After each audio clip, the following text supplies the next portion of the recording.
Wow, what's happening in Gloucester? 17 teens get pregnant. Gee, that's about 4 times what they had last year. So the liberals are saying, well, we have to give them more birth control and condoms. Aha, but the only thing they don't know is that these girls wanted to get pregnant. So why? Well, they've caught on to the inner city girls who obviously get incentives to have children. Now, the Johnny Straight Talk solution to this problem, first of all, no welfare and have the immediate families take care of the children. If the parents are not in a position, nor are they capable of handling that problem, then the girl should give up the child for adoption. Hi, I'm Johnny Straight Talk Russo. This is a live call-in talk show. The phone is at the bottom of the screen, 781-944-8888. Now, off hours, you can call me at any time. My personal cell phone is 781-389-6879. Now, this is an R-rated show. We put on R-rated not because of the fact that the words here and the discussions are going to be anything more than you'd see in a newspaper. There may be some words that would possibly be on the edge, so we decided to give it an R rating. One of the themes of this particular program is the way that Massachusetts should be, because it'll cost less. Of course, I'm talking about my way. Now, if you want to challenge that, you can come in and sit down in this chair, which is labeled, as Linda Phillips is holding, my deep brain stimulation chair, and tell us why you think your idea is even better. Another thought is the ultimate measure of a man is not where he stands in moments of comfort and convenience. It is where a man stands in times of challenge and controversy. And you can be the judge whether I meet that standard. Again, the chair is there available for you. Now, the ultimate measure of a woman is the same, is where she stands in moments of comfort and convenience. And where does she stand in times of challenge and controversy? And that woman here with me is the one that is courageous enough to meet that standard. Her name is Linda Phillips. Thank you, Linda, again for coming. Thank you for inviting me again. We Yes. had so much fun last time. We're going to do this all over again. This is great. She is the only woman that led the way in this particular discussion of this book, which has been known around town as Where the Heart Is. Now, I'm going to be reading quickly just to get across some points here so that we don't waste time. There are other men and women in this town who seriously object to this book, but were not willing to step forward because not one of them had the courage to go before the school committee, even to write a letter in public to the editor, as Linda and I did. They want to be nice while sacrificing their own children at the same time. Now, this may be a harsh statement, but it's a one that you really should think about. The major reason why our culture is declining and still declining is because the best of us have no courage nor backbone. It is best said by a poet by the name of William Yeats, spelled Y-E-A-T-S, where he says, "The best lack all conviction, yet the worst are full of passion and intensity." And that describes it very well in a nutshell. Also, I tell my Christian friends there will be an accountability at the end for those things we have done and what we have failed to do. Let's start the theme of this program, which is Where the Heart Is. Last summer, Linda was reading a book that her daughter was questioning the content of. Linda started to study it in greater detail. She found the book to be mostly a very bad influence on her children. Because of her great interest in the welfare of other children and unknowing parents, she started to ring the bell in the community.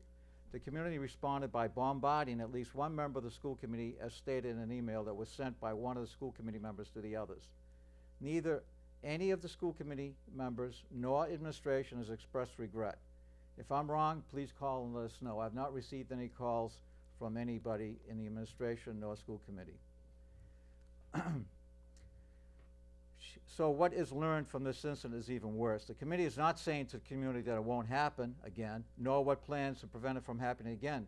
They reacted only to the real pressure from the community. So will it happen again? Well, it has. In fact, Linda just told me about another book that's in the school system that reflects some of the underclass behavior that we talked about.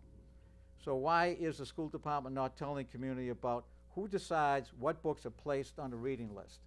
What is ironic is that at every school committee meeting, they state their mission statement.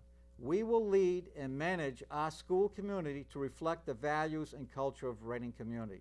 So obviously, there is a difference between what the school committee does and what the community wants. Otherwise, the school committee would not have already removed the book from the freshman and sophomore reading list.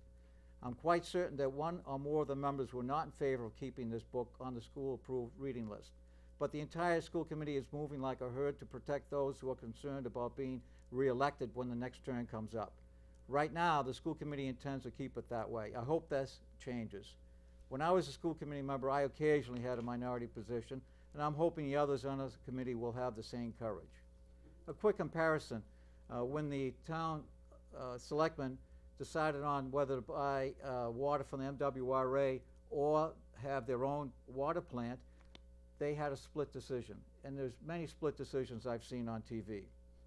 In regard to this book, in a memo from Mr. McSweeney on December 7th, 2007 to the superintendent, Pascatini, I quote, "The book comes from the tradition of coming-of-age novel, a kind of narrative that follows one's character's growth from an early stage of emotional development to an elevated, more mature stage of emotional development.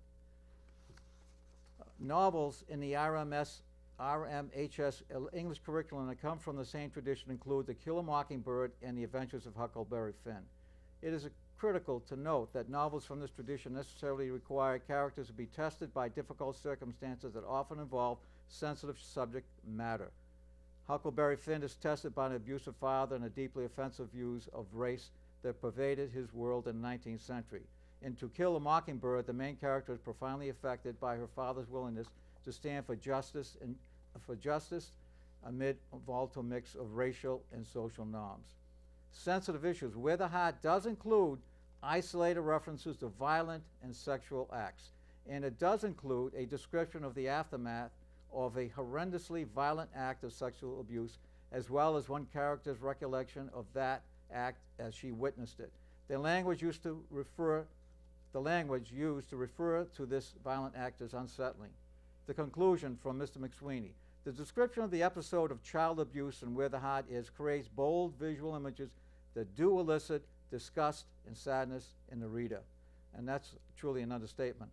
Taken as a whole, the novel, now this is very interesting, the novel does not advocate child abuse or endangerment. He needs to say that because obviously it's so close to being a very disturbing book. The contrary is true. Taken as a whole, the book is life-affirming. The book also contains a disturbing reference to a violent sexual act. Again, however, its disturbing quality is heightened if it is considered in isolation from the novel's obvious advocacy of hope and trust in the face of man's inhumanity to man. In 1999, in Oprah.com, I quote, Oprah called today's book, it's actually an adult book club meeting, our most offbeat yet. Appropriate, since Where the Heart Is by Billy Letts is certainly one of our most offbeat selections. Also one of the funniest and most inspiring and uplifting.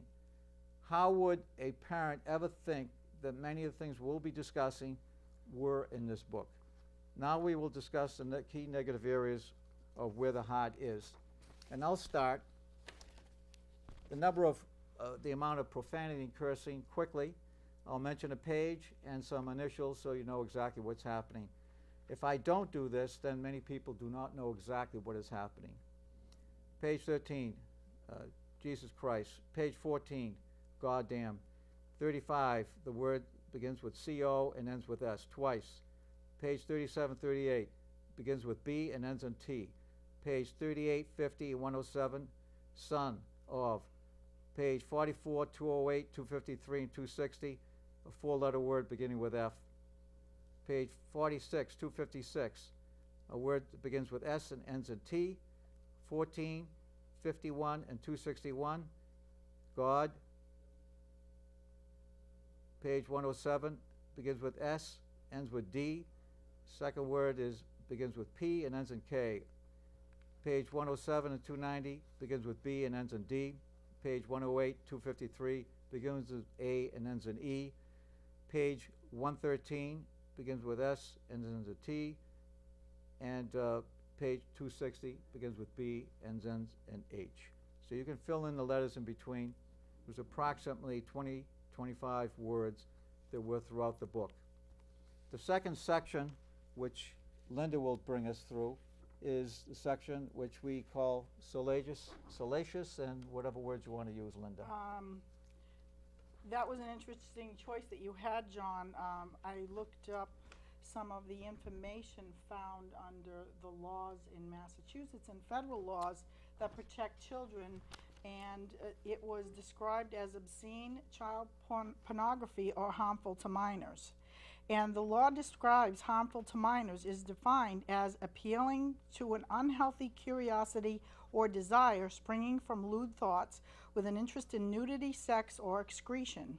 It depicts, describes, or represents in a patently offensive way with respect to what is suitable for minors an actual or simulated act or sexual contact, actual or simulated normal or perverted sexual acts. So this is the law, how the law has defined obscene, child pornography, or harmful to minors. This is in relation to putting filters on the internet in school libraries so that children will be protected from visualizing these things. But we're recommending books so children can use their imaginations while these things are described to them in reading this book, Where the Heart Is. On page 38, let me get a larger print here. On page 38 in the book, the first situation that came up, one of the characters early in the book, his name is Willie Jack. He's the father of Nova Lee's illegitimate child who dropped, he's the person who dropped her off at Walmart to live for the last weeks of her pregnancy with like $7 to buy sandals. So this is about Willie Jack, and this is, so you can hear the context where this comes from. A girl who looked to be 12 or 13 had hold of him. She had short cropped hair, a beak of a nose, a thin sharp face dotted with pimples. Willie Jack almost laughed at how ugly she was, lean and stringy. She reminded him of pictures he had seen, pictures of starving people in Africa, except this girl was white and strong. You're here's another word, smart blank, aren't you? Willie Jack grinned. Anyone ever told you that before? Sure, lots of people. You know why? And he goes on, BS, he ain't your brother. Willie Jack finished the beer and held the empty glass out to her. She laughed then, and Willie Jack saw she was missing her two front teeth. Her gums, where her two teeth had been, were deep red. She had put lipstick on in that place. Willie Jack was surprised to feel the beginning of an erection. She filled his glass and handed it back to him. Come on, prove who you say you are. Wish I could, he said. And she says, I knew that was BS. And that's the real word. Willie Jack watched as she opened the cold case behind the bar and began loading hot beer into it. Her jeans pulled up right into her crotch each time she bent forward, but that wasn't what excited him. It was the space in her mouth where she had lost her two front teeth. Page 44, Willie Jack leaned over to her as if he was about to whisper, so she bent toward him, but his hand shot out, grabbed the back of her head, twisted a thick hank of hair between his fingers. He yanked his head to hers, mashed his face against hers, his nose pressed flat into her cheek.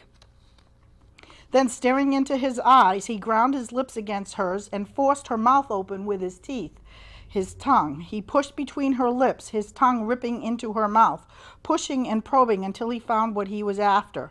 And when he did, his tongue began to fondle her there, in the empty space where she had no teeth, stroking the ridge of her gums, sliding across, slipping in and out of that place, moving in and out, back and forth, rocking her head, forward, back and forth, his mouth hot against hers, filling her with his heat. And then he made a sound, some dark sound in the back of his throat, and his mouth went slack as his tongue slipped out, free. Moments later, he twisted away from her, pushing her away, again, back against the seat. What's the matter with you, he said.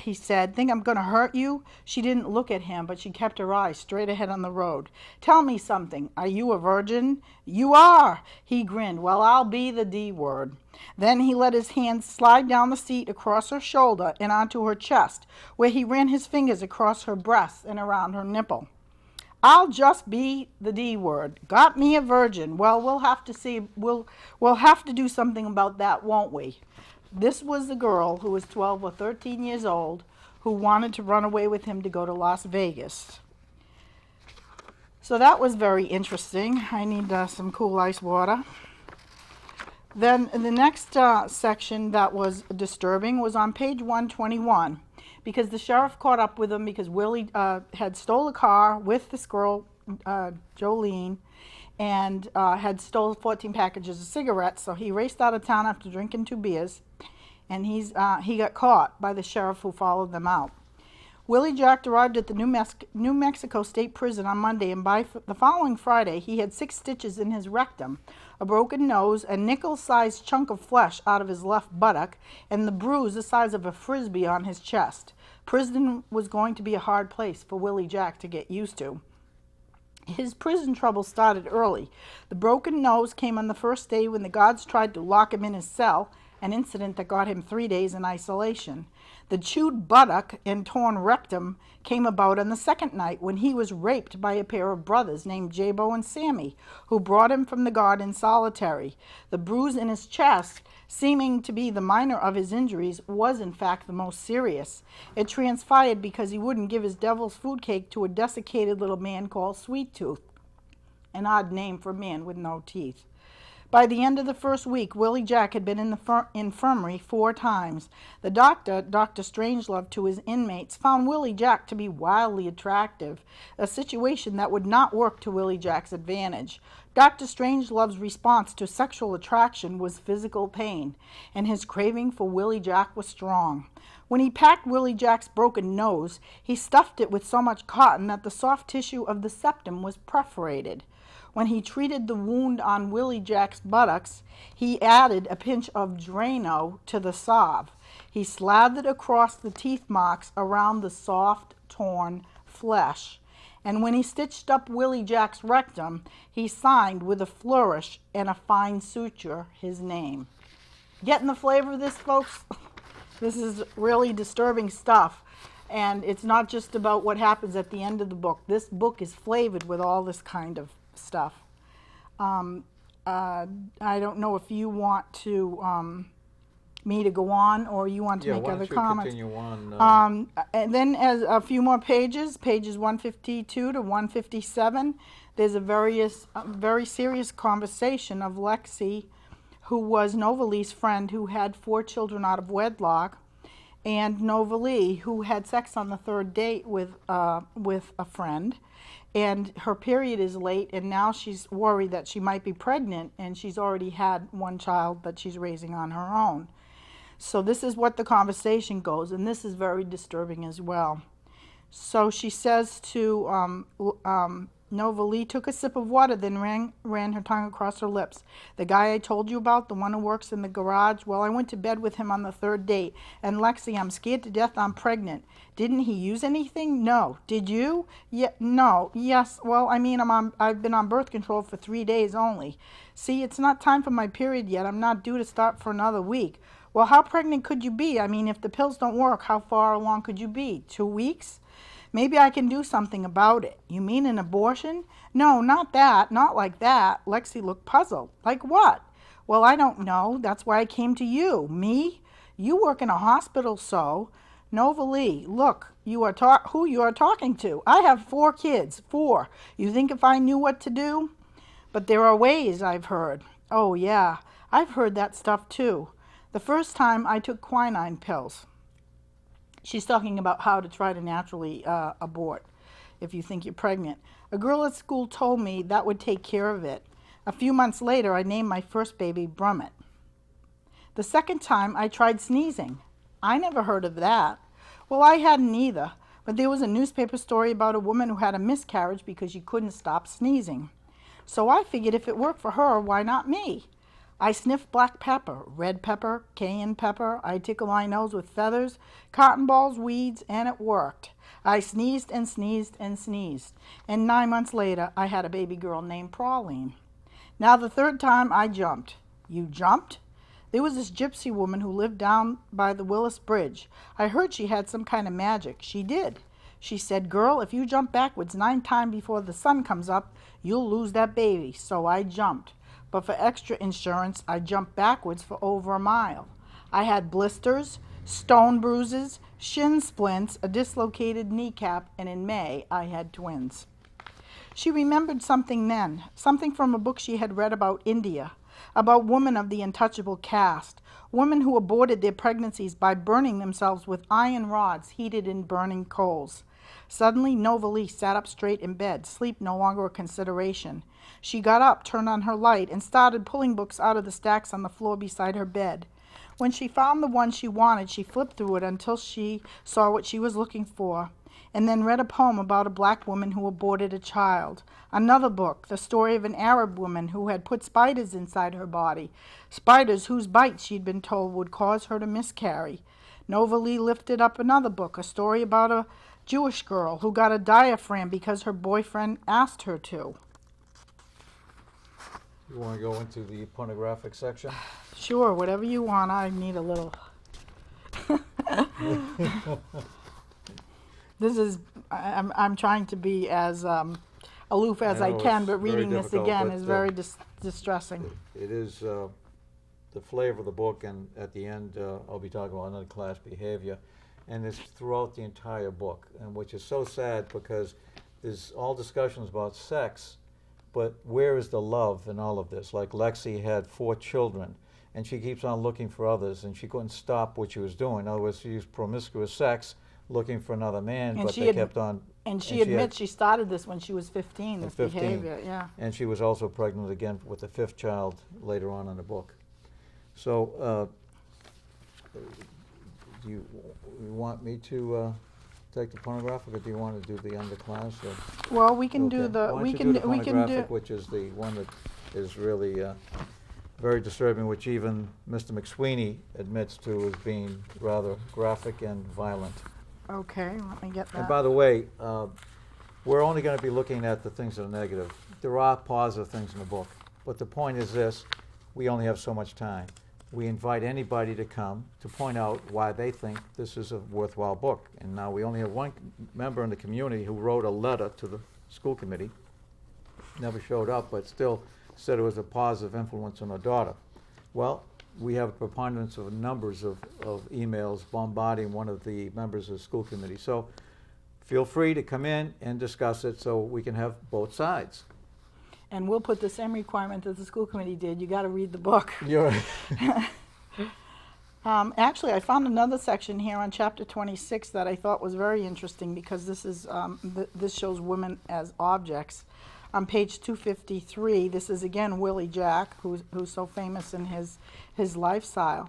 It says, the redhead at the bar lit another cigarette and recrossed her legs, letting the fringed miniskirt slide up farther up her thighs to reveal the crotch of her lace panties. She wanted to make sure the singer who called himself Billy Shadow kept in her sights. She had nothing to worry about.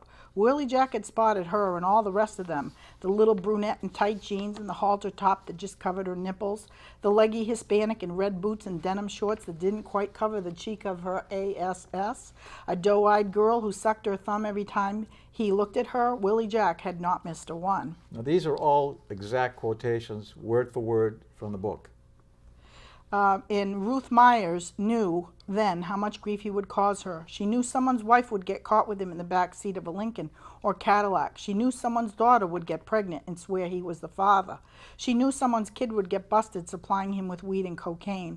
Ruth Myers knew what was coming. She knew he'd bent the rules and broke the law. And break the law, sell her short, cut her throat, and try to walk away. Ruth Myers knew who she was dealing with, so she could have known better. So Willie Jack punched in Ruth Myers' calling card number. Ruth is his agent who's trying to get him a job as a singer in a hotel. Then took another hit off the joint before he pitched it out. She answered on the first ring. Well, we're here, he said, but it was a B word. Rained all day, and I got to tell you, Abilene, Texas looks like the a-hole of the world. He had to hold the phone close to his eyes because the numbers went swimming. He knew he was effed up, and he didn't want Ruth Myers to know it. She says you didn't write The Beat of a Heart. BS, he said. She says her son wrote it. That's BS. Her son's dead. Willie Jack knew Ruth Myers was still on the line. You lying little SOB. GD, Ruth, I swear to you. Listen, GD, I wouldn't lie to you. I would never lie to you, Ruth. Then the disturbing part, which was repeated twice in the book. This is not for the faint-hearted. This is Novalee is visiting her friend. When she turned the knob, the door swung open on its own. This is on page 283. Oh my God. Pauline was hunkered in a corner, naked, except for a pair of limp gray socks. Her hair was wet, plastered against her face, her eyes vacant and tearless. She rocked back and forth, keening softly like a frightened animal. A string of saliva dripped from her bottom lip onto an old scab on her knee. Brummett's her older brother, these children are under 9 years old, was sitting on the side of the bed trying to work the child-proof cap off a bottle of Tylenol. This D thing, he said. Brummett, can you tell me? But Novalee never finished what she started to say because that's when she saw Lexi. Someone had pulled the cover up to her neck and someone had put on a wet wash rag across her forehead, but no one had hidden her face. One eye was so swollen the lid was turned inside out. The other eyelid was torn open, and the eye, bulging from between the ripped tissue, followed Novalee's movements as she neared the bed. On page 284, a clump of hair was matted in the dark mucus seeping from Lexi's nostrils, and a chunk of flesh had been bitten from her cheek. Part of her upper lip was severed. A piece of it hung against her teeth. She made a sound then and lowered her lip to try to shape a word, but her chin tilted at a crazy angle, as if her face had been broken in two. Lexi, don't. I'm going to call. He, Brummett, was wearing a pair of white jockey shorts, and when he turned away from her, Novalee saw that the seat was smeared with something dark. Blood crusted in the soft blonde down on the back of his legs. Lexi had gone out, and her boyfriend, Roger Briscoe, had come while she wasn't home, and this is what he did to her children, and he beat Lexi up in the process when she tried to defend her children. On chapter 30, page 284, Lexi's broken jaw would be wired shut for 6 more weeks, and her eyelid and lip would need some plastic surgery later on, if she could ever afford it. She also had a couple of cracked ribs and a sprained wrist, but damaged more than anything was her spirit. Pain pills that kept her asleep most of the first week, and Brummett and Pauline set up therapy through Human Services. On their first visit to the psychologist at County Mental Health, Novalee drove them and waited while they were inside. When they came out an hour later, Pauline was crying, clinging to Lexi. But Brummett stepped out alone and then rode home in sullen silence, his body pressed against the door. When Novalee parked in the driveway, he bolted from the car, running toward the woods a block away. He didn't come back until after supper. Did you talk about Roger had Brummett on the bed? Coming to that. Lexi tightened her grip on Novalee's hand, her thumb beginning to move in hard circles. When I opened the door, I heard a sound coming from the back of the apartment. It sounded like Brownie, like she was choking. All I could think of was that he was strangling her or something. Lexi's fingernails were cutting into Novalee's palms as her hands locked like a clamp around her fingers. And he, Roger, had Lexi's breathing quickened. He had his blank, blank, blank. It wasn't in the book, but it said ... He was inside Brummett, Novalee, inside my baby. Lexi shook her head as if she might dislodge the image. I flew at him. I was going to kill him. I wanted to more than anything in the world. I think I hit him twice. Lexi shivered. That's all I remember. She dropped Novalee's hand and let her head fall forward. You knew he didn't rape her, don't you? Yes, they told me that at the hospital. When he tried to put it in her mouth, she threw up on him. And that's when Brownie walked in. That's when he took Brownie instead. Lexi, Brummett knows it wasn't your fault, but he's just a little boy. He's going to need some time. How much time, I wonder? A lifetime? We'll never be the same, Novalee. Never. You have to wonder, what is the purpose of including such graphic, violent, anti-human types of things? Some people say, well, you know, it's out in the world, out in the environment, so therefore we have to introduce it to the school system. No, you don't. There's a lot of things you don't introduce to the family. The school systems used to be a safe area for some of these kinds of discussions. We're bringing the worst that's out in the street to the school system. For what purpose? And this is what's very disturbing about the book. So whatever is the good value of the book is certainly Minimized. minimized greatly by what we hear. The next section, you're all through with that section? I'll talk Yeah. about the, Yep, you can go on. And I'm going to talk about overall the section, and it's called Underclass Behavior. And the book starts out with Novalee being pregnant, and then her mother is shown here running away with the baseball umpire, Fred. Now, one of the things that Oprah says, it's funny. Now, there are things here that are very interesting. Now, why would that be a funny thing to use for children or students in the school system? Showing the worst kinds of behavior. All of these characters have some severe deficiencies. Not all, but most of them do. Some of them are very helpful, like Sister Husband and Forney. Then her friend, that is Lovely's friend, Rhonda Talley, she steals an ice cream truck for a boyfriend and gets sent to the state school for girls. Later, Novalee, in another circumstance, gets stabbed. She didn't know it was coming right after she dropped out of school. In fact, she had to have... John, we have a red light. I think we have Oh, we have a someone who call, wants to okay. come. She had 77 stitches to close her up. Johnny Straight Talk Russo show. You're on the air. Hi. Just wanted to review who this book is being recommended to, and I'm wondering if as part of Oprah's book club, if she has a certain audience that she's recommending this book to. Linda? Well, this book was on the recommended reading list. This is the summer recommended required reading list, and they give several choices for the children to read. And this was on, my daughter had graduated 8th grade middle school for 9th grade, and this was on the list.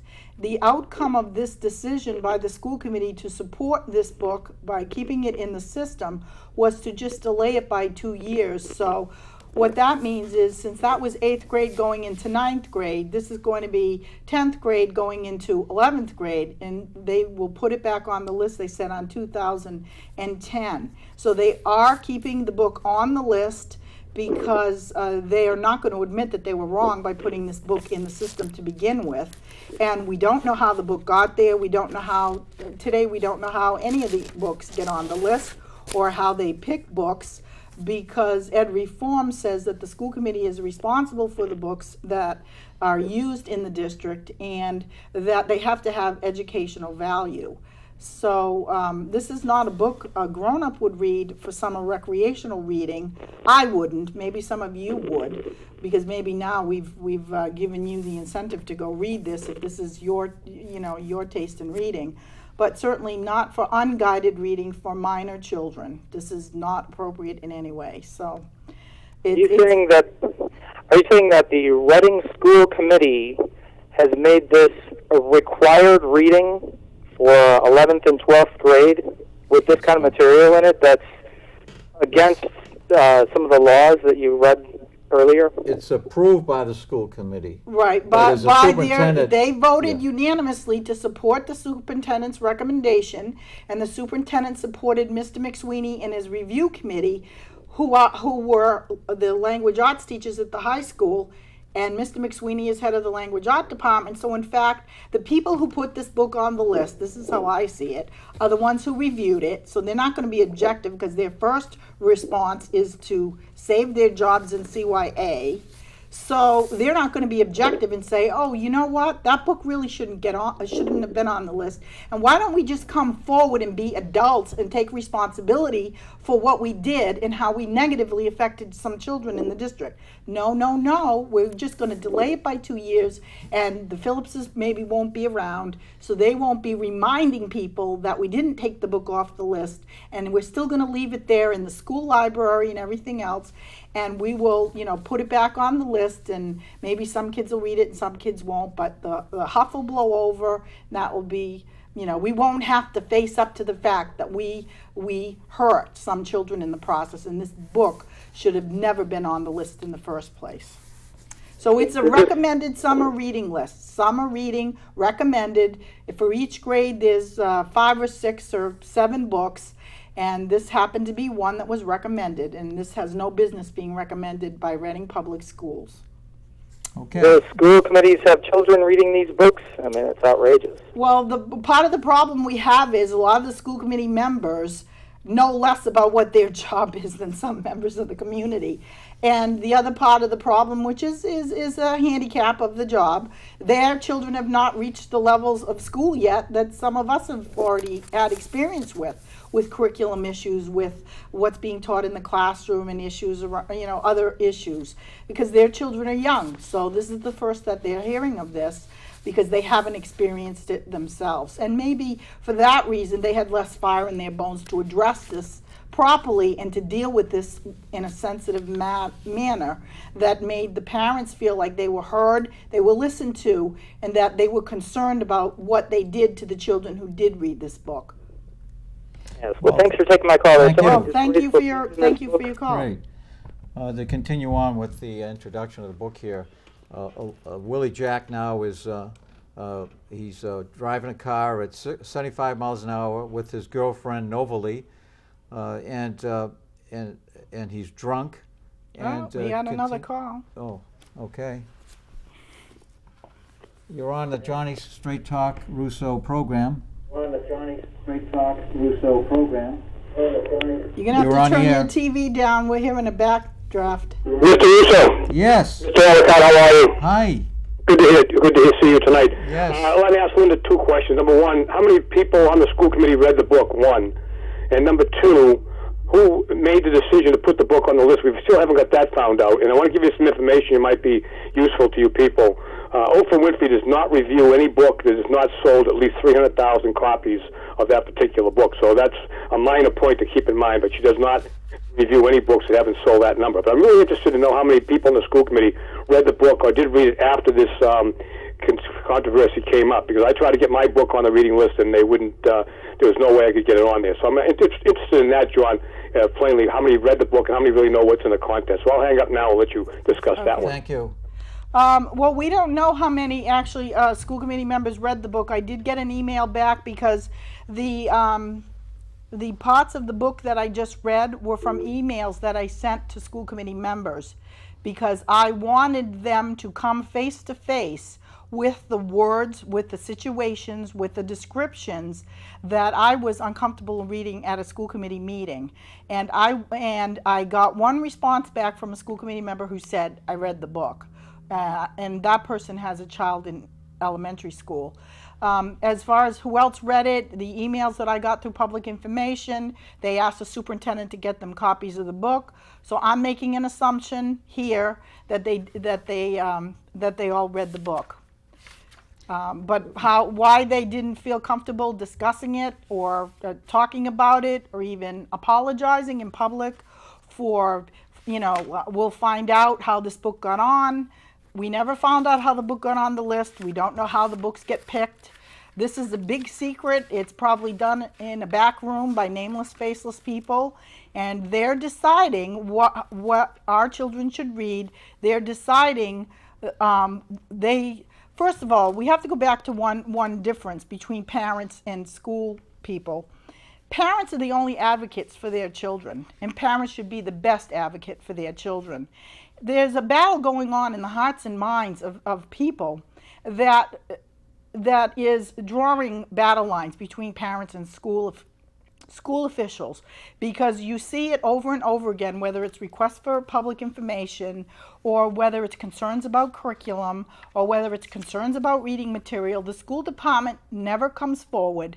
They never take responsibility, because in the back of their minds, they're thinking, we own your kid. Your kid is in school, and we're going to tell your kid what we want them to read, and we're going to put it all in the big title of education. And we're gonna let them read books left and right about kids who kill each other, kids who destroy people's houses for fun. This is what we think is important for your kid to read. So if you care about your kids, you should be speaking up, because no one else can speak up for your kid but you. You should be speaking up.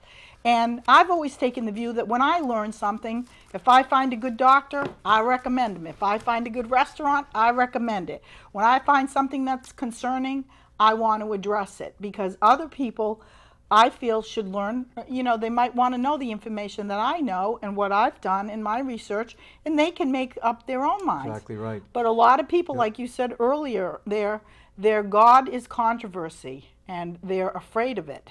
They're afraid of their friends not talking to them at a Little League meeting or a lacrosse thing, because if they speak up against the school committee or against the administration, that's like the cardinal sin. Instead of saying, I've got some conviction, I'm going to speak up about this because this isn't right, and we need to get these issues resolved. It is that with your leadership, that many of the community did take an active position or active actions in calling and sending emails. But it is interesting when it comes to actually talk at the school committee, what does it take for the community to really react? And that's very important. Well, it's easy to send an email, and that's a good thing too. But I think our voices need to get louder. We need to get, a little bit more forceful. We are the people who are paying these people to do their job and teach our children. I don't want them to be teaching my children about oral sex, child rape, pedophilia, homosexual sex, expose them all of this these stuff. kinds of underclass behavior. Right. Along with this, we're trying to teach students how to drive safely without drinking, yet here's a book that actually depicts in a somewhat humorous manner, I guess, not quite, but somewhat, where he's driving on this road at 75, going through tight curves, and he has his girlfriend there as pregnant. Now, what kind of an example is this for students to have? And then we have another one, which is rather interesting. Nova Lee, with her friend, she's having dinner with one of her best friends called Forney, and he offers her Mogan David wine. Now, that's a Jewish wine that is an alcoholic beverage. She's pregnant, and he's giving her wine. And this book makes believe that children know or do know that if you're pregnant, you shouldn't be drinking alcoholic wine. There are people in this school system who are sexually active, who are doing the things that are not right way. This book here does not help to set this record straight. There's nothing talking about, despite the numerous incidents of promiscuity from Lexi, who's had, as we said, 4 children by at least 2 different men. 3. And then she has another one with Roger Briscoe, who finally beats her up to almost the point of dying.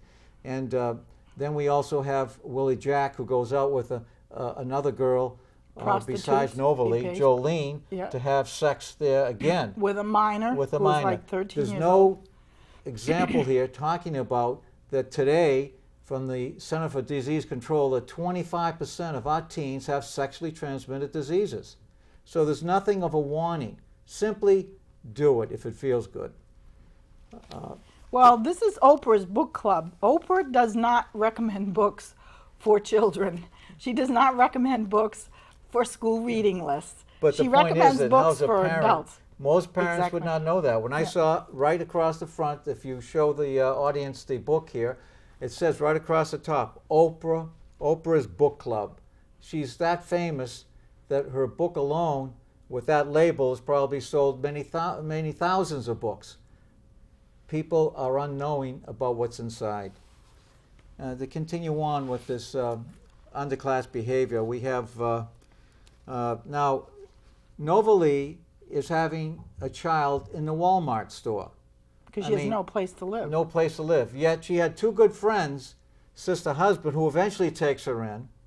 And she has Forney, who is a good friend of hers, who's helped her a lot. He has a house with an invalid sister.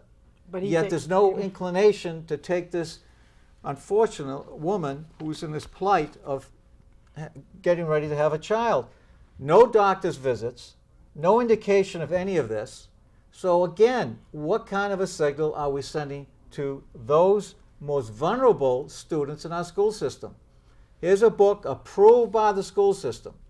Again, I said before, this book here is so far away from anything that I experienced in my time.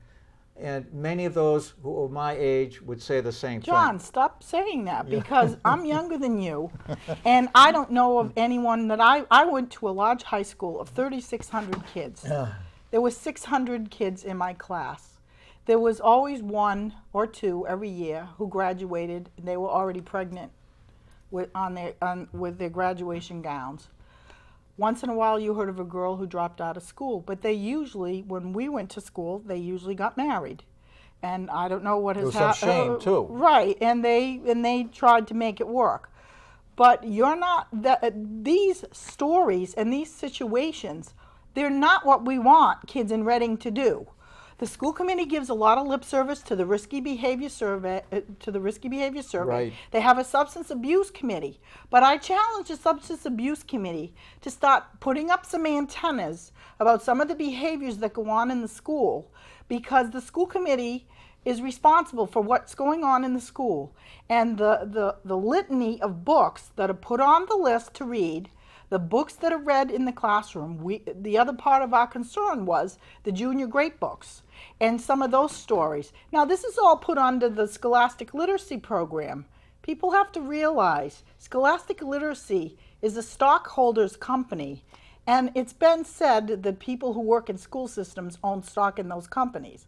So there could be other motives why people are pushing this kind of stuff, because it could be to their own financial advantage.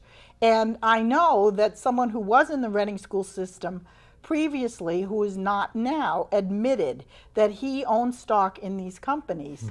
So that's a conflict of interest. That's not objective. That's not picking the best literature we can for our students. When we keep feeding them diets of risky behavior, of antisocial behavior, this is, what are you going to get? You're going to get kids on the surveys come out with higher numbers every time that they've tried more risky behavior, they've been drinking while they were driving, they are in a car with someone who has been drinking. Not good, not what, and it's not just your kid. Maybe you're instilling the values and you're working hard to make your child a contributing citizen, but you can't account for someone else's child if they're not there, if they're not doing the same thing for you. Your child could be a victim of their kid.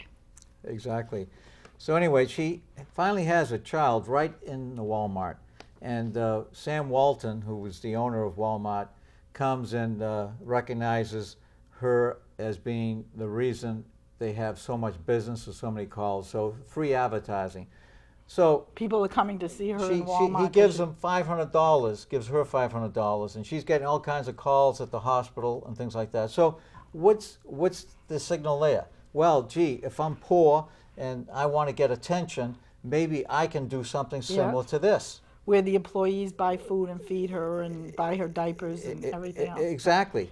And so later on, some other risky behavior here is that we talk about, I quote, a taxi driver delivered Willie Jack to the Plantation Hotel where he picked up a hooker in blue spandex and steered her to his room. He spent the next 3 days and nights forgetting about prison, but it took Wild Turkey and Woolly Woman, probably some male cross-dresser, to get this done. And this was repeated a second time about 3 pages later. And then Forney, who is Novalee's best friend who helped, he relates a story, but when he was 6. In the first grade, my father always picked me up at school, but one day he didn't come. It was raining, so lots of parents came for their children, but my father didn't come. We're not told why his father never showed up, but you can see every one of these characters, what are they trying to do? There's no exemplary behavior here. They have some kind of injury in their life they're trying to compensate for, emotional distress. Right. Yeah. Now, Novalee, and this is a coming-of-age novel whereby the person learns from past behavior. She was pregnant by Willie Jack, and she was leading, promiscuity. That's clearly what the case is, because she goes again, and she falls in love, I guess, or she thinks so, with Forney in her hotel room. And he said he loved you, and you didn't tell him. No. It was strange. Like she says, it always is. Later she says, but love? I just don't understand it. Well, she now has not only casual sex with Willie Jack, but also with Forney. And as it continues on, she only wished that she could rewrite the end of the scene so she could hear herself say, "I love you, Forney Hull. I love you." On another day, after the intercourse, later at the hotel, she meets Forney. Novalee started to hug him, but caught him off guard, and by the time he realized what was happening, she backed off a step and stood awkwardly in the doorway, her hands hanging at her sides. Obviously, this isn't a mutual love, but she had sex with him. Another incident right after that was with Troy Moffat.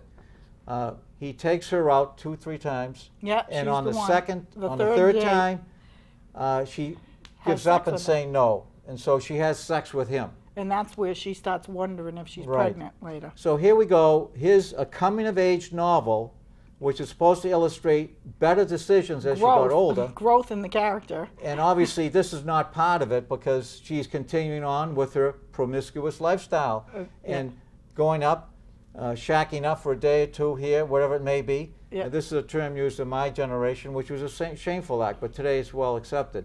So this casual sex activity is really a theme. What happened here recently is Reverend David Reed of the Baptist Church was talking about casual sex, and as There's nothing casual about sex. no, but he used that word instead of shacking up. Yeah, You know, I it's know, more yeah. convenient. So in any Hit, case, hit but and run. Hit and, he related that through as many years as a pastor, how men and women have come to him. Specifically, one woman he relayed to us was that she was emotionally affected by things that happened to her 50, 60 years ago. And she carried it throughout her life. And this was a serious mark in her own persona. And it was only one example of some of the consequences of having a very emotional relationship with someone, and as he said it, you leave something behind in the bed that you're in. And some of Something that, of whatever it yourself, is with that yeah. other person. Right. And it is a piece of yourself. and yeah. you wonder why in our society that we don't have committed relationships. In fact, the committed relationships of marriage, which is a man and a woman, unfortunately is that, but they're not getting married. That's the fastest growing marriage unit that we have. Continue on. Well, we don't have a lot of time here, so I'll just finish up with some comments. The analogy I use right now, which is fairly effective, is the frog analogy. If you take a frog and you toss him in a pan of hot water, the frog just jumps out of the water. If you start with a frog in a pan of water that's at room temperature and you turn up the heat, the frog will eventually die right in that particular water. Because he doesn't He know. can't see the difference between one and the other. Or And he people of doesn't my notice it. generation, and I have a daughter who's 43, and I can see the degradation of the acceptance that we have in our culture. When I grew up, we had no-fault divorce in 1973. We also had the Roe versus Wade decision. And later on, it just continued to slide down from there. We have TV, which is in many ways pornographic. When you went to a theater in not in Copley Square, but forgot the name of the square itself, Scully Square.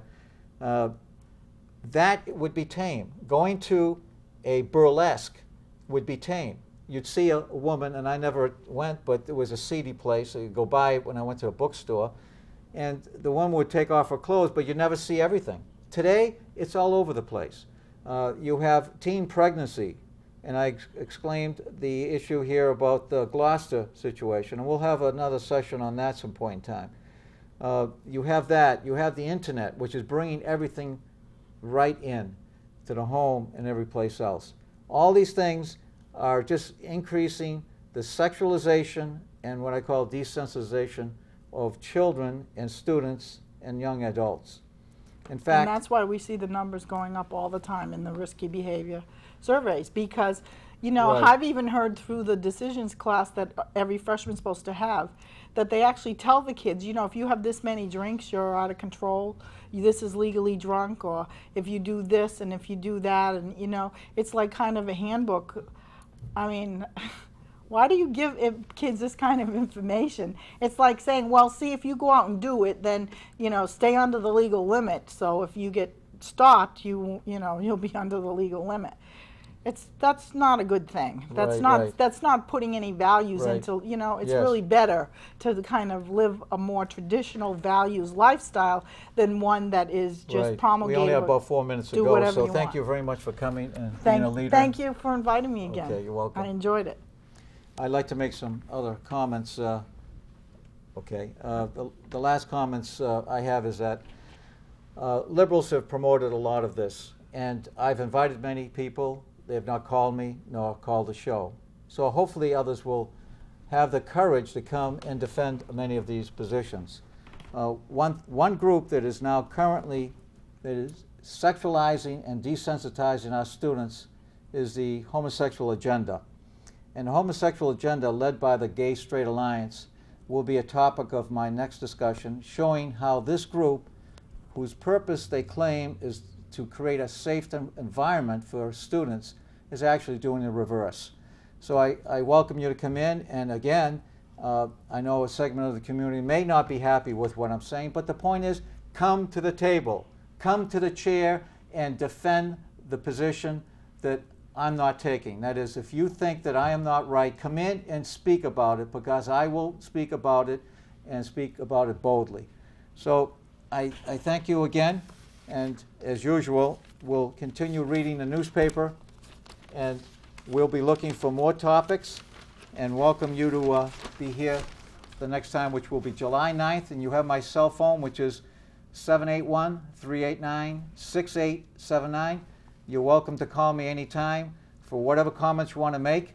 I am very interested in continuing on with a show that's going to encourage dialogue in the community.